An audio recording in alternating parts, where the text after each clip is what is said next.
Welcome to episode 2 of a new series on the channel, where I rank and discuss my top 10 throws of the week. For those of you who missed episode 1, I'll explain my thought process behind developing this list, and while I do so, you can watch some honorable mentions that just missed the cut. I call this top 10 throws of the week, but I want you to think of it more as top 10 pass plays by quarterbacks. The pre-snap process matters, the post-snap process matters, and the situation matters. Throws that followed pre-snap coverage recognition or post-snap eye manipulation are going to be evaluated differently from throws that didn't. Throws that happen late in close games or on key third downs are, again, going to be evaluated differently from throws that happened in low leverage situations. Rather than just evaluating the throw, we're going to look at the context, which I promise you makes this much more interesting than it would be if we were just talking about the throw. Last week's episode didn't do quite as well as I had hoped, so if you want me to keep making these weekly, drop a comment, drop a like, and hit subscribe so that I can justify the time that goes into these. And one last thing before I get started. I will miss plays. I can't watch every play from every game. I did my best to watch all the best throws of the week this week, but feel free to flame me in the comments for the ones I missed, or for the order I decided on. But with that out of the way, I'll get started with my pick for the number 10 spot, which is Josh Allen's longest completion from Buffalo's Thursday night game against Miami. It's 3rd and 12, and the Bills get a pre-snap zone coverage ID from the defense when Khalil Shakir goes in motion and is not followed by a Dolphins defender. That zone ID, combined with Miami's single high safety shell, suggests that the defense is in cover 3. Buffalo is on the fringe of field goal range, so Bills offensive coordinator Joe Brady calls a relatively conservative concept, designed to put a high-low read on a defender covering the hook over the middle. As the low read, Mac Hollins runs a drag coming from the number 3 spot on the field side, and as the high read, Dalton Kincaid runs a hook route coming from the boundary side. Post-snap, Miami rolls from this cover 3 look to a 2-deep coverage that drops the nickel into a deep half. In this cover 2 structure, the Dolphins have an extra defender covering the intermediate middle of the field, which takes the high-low read away. When Allen sees the post-snap coverage rotation, he knows that the concept won't generate an open receiver within structure, so he checks off to roll out pretty much immediately. Rolling to his right, Allen throws a great ball across his body to the back, Ty Johnson, who brings it in for a gain of 33 yards to convert on 3rd and long. At number 9, I have a somewhat similar play from CJ Stroud on a 3rd and 8 in the 4th quarter against Chicago. Like Miami did on that last play, Chicago shows a 1 high safety shell pre-snap that will roll into cover 2 post-snap. But the key difference here is that Chicago presents this as man coverage. After they break the huddle, Houston sends their tight end, Dalton Schultz, out wide, who gets followed out there by a linebacker. That's typically a dead giveaway for man coverage. But as you'll see in a second, Chicago actually called cover 2 cloud. Post-snap, Stroud stays composed in the pocket as the defense comes out of their disguise. He sees the post-safety roll into that deep half zone on the sideline, and wants to target Nico Collins on a corner route in the cover 2 honey hole between the deep half defender and the flat defender. But as Stroud sets up to throw, pressure comes in from Montez Sweat. He evades and rolls to his right, then hits Collins across his body for a gain of 26 on 3rd and 8. Number 8 came from Gino Smith in Seattle's game against New England. It's 3rd and 7 in the beginning of the second half, and the Patriots show a cryptic pre-snap look, with 6 defenders on the line of scrimmage.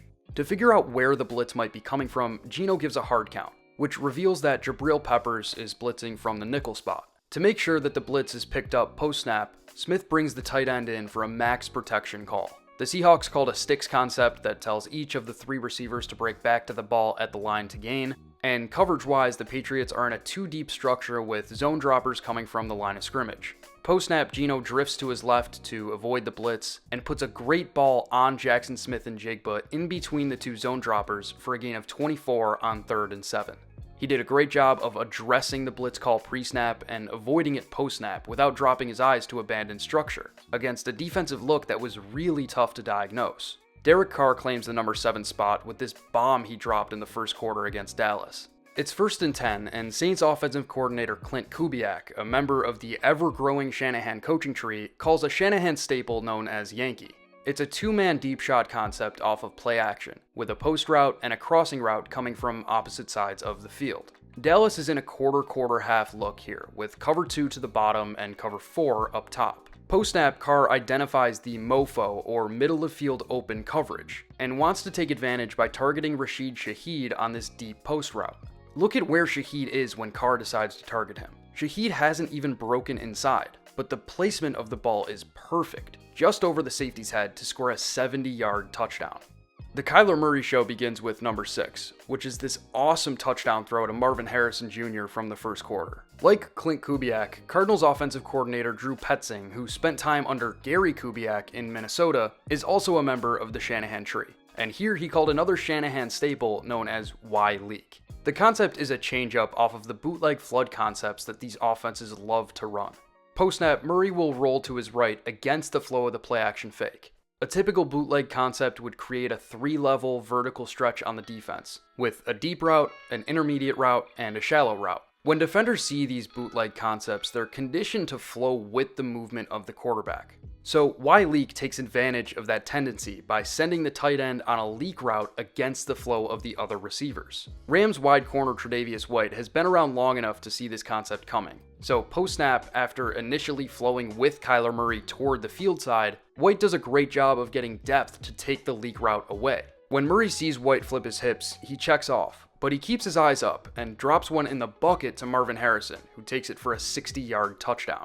For my number 5 pick, I have another Kyler Murray throw outside of structure, and this one is special. It's 3rd and 5, and the defense comes out in a quarter-half look pre-snap, with press coverage from Tre'Davious White at the bottom, and off coverage from Kobe Durant up top. To attack the quarter-half look, Arizona goes with a slot fade smash concept that tells the number 1 to the 3 receiver side to run a hitch route, and the number 2, Michael Wilson, to run a slot fade. Against the quarter-half coverage that Arizona seems to be expecting, Wilson would be one-on-one with safety Cameron Curl with a leverage advantage. So that's where Kyler Murray looks post-snap. But the Rams aren't in quarter-half. They're in cover 3 buzz, with John Johnson playing the post and Curl robbing the intermediate middle of the field. That coverage call gives the wide corner a leverage advantage over that slot fade, so the concept that Murray wanted to target is quickly taken away. As he checks off, he again finds himself under pressure, which forces him to abandon structure. He breaks 3 sack attempts to extend the play and finds his tight end, Elijah Higgins, in the end zone for an 18-yard touchdown.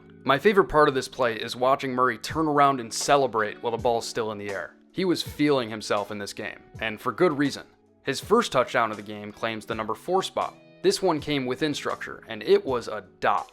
LA shows quarters pre-snap with 2 deep safeties and off coverage from the wide corners. To attack the quarters look, Arizona calls a scissors concept, which tells the tight end, Trey McBride, to run a corner route under a post route from Marvin Harrison.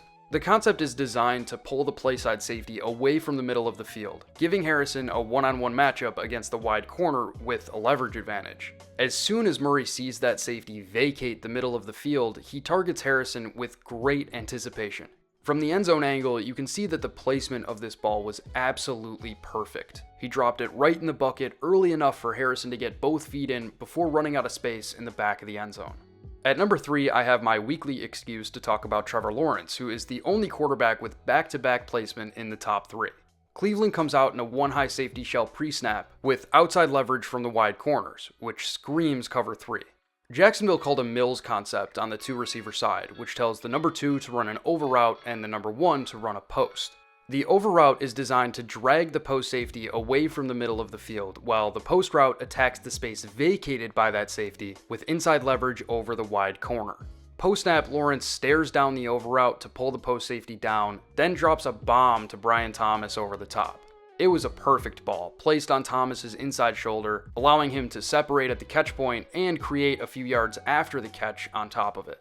At number 2, I have another great ball to a post route by Mr. Year 7 breakout, Sam Darnold. Backed up at their own 3-yard line, Minnesota gets aggressive on 2nd down with a deep shot dagger concept off of hard play action. The concept tells the number 1 receiver, Jalen Naylor, to run a dig route while Justin Jefferson runs a deep post. The defense is in a pattern matching 3 deep coverage, which essentially becomes man-to-man post-snap with a post safety over the top. There are so many awesome things about this play, and the first thing I want you to pay attention to is Jefferson's route. Notice how he takes a wide stem before breaking back inside toward the post. That forces the box safety into heavy outside leverage, and it makes the post safety think that this route is going toward the pylon rather than the post. Look at the angle that the safety takes here. He's leaving the middle of the field as Darnold winds up to throw. That little bit of nuance to Jefferson's route pulls the post safety out of position and creates space over the top. The throw is even more impressive. When Darnold lets go of the ball, Jefferson is on the right side of the hashes. but the ball's placed right in the middle of the hashes, which allows Jefferson to work back to the middle of the field against the flow of that post safety. And the MVP of the play is neither Jefferson nor Darnold. It's the back judge, who first slams on the brakes to avoid Jefferson, then turns on the jets to reach the goal line before the ball. And for my number 1 pick, I went with this unbelievable throw from Will Levis in a tight game against the Jets. New York comes out in a staggered too-high safety look that will roll into cover 3 post-snap. And Tennessee called a concept that calls for a deep over route from the tight end, designed to pull the post safety away from Calvin Ridley's stop-and-go route out wide. But in true Will Levis fashion, he telegraphs his intent to target Ridley all the way. Because Levis looks Ridley's way from the moment he touches the ball, the post safety, Chuck Clark, leaves the post to provide Sauce Gardner with inside help. But Clark is a tick late, which allows the ball to squeeze through the tightest of windows right into Calvin Ridley's hands for a 40-yard touchdown. The Will Levis experience may be the most entertaining thing in football right now. That is, for anyone who isn't a Titans fan. Thank you guys so much for watching today's video. I will be back next week, probably Tuesday or Wednesday, with something that has to do with the Week 3 games. So until then, take care.